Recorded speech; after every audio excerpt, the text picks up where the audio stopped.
विधान भवनातील दालनामध्ये मुख्यमंत्र्यांसोबत रोहित पवारांची 10 मिनिटं बैठक। अजितदादांच्या अपघात प्रकरणी गुन्हा दाखल करण्यावर चर्चा। पोलिसांशी चर्चा करून तांत्रिक अडचणींबाबत माहिती घेतो असं मुख्यमंत्र्यांनी आश्वासन दिल्याची रोहित पवारांची माहिती। अजितदादांना कंट्रोल करता येत नव्हतं, पण काकींना करता येईल हा भ्रम। कुणीतरी नेता काकींच्या खांद्यावर हात ठेवतो, त्यांना ओढतो।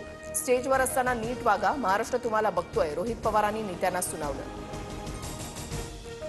रोहित पवारांकडून छिछोरेपणा, अपघात प्रकरणाला राजकीय झालर देण्याचा प्रयत्न। अनिल पाटलांची रोहित पवारांवर सडकून टीका, तर खटाटोप अपघाताच्या तपासासाठी की विलिनीकरणासाठी? सुनील शेळकेंचा रोहित पवारांना बोचरा सवाल।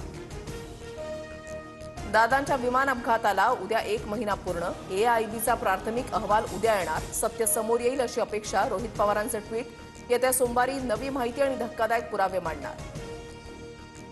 सुनेत्रा पवारांना बोलू न देताच पटेल तटकरेंनी पत्रकार परिषद आटोपली। राष्ट्रवादीच्या नेत्यांची कुजबूज व्हायरल, दादांजवळ जाण्याची कधी संधी दिली नाही, आता वहिनींजवळ तरी जाऊ द्या। नाव न घेता सरोज अहिरेंचं पटेल तटकरेंकडे बोट।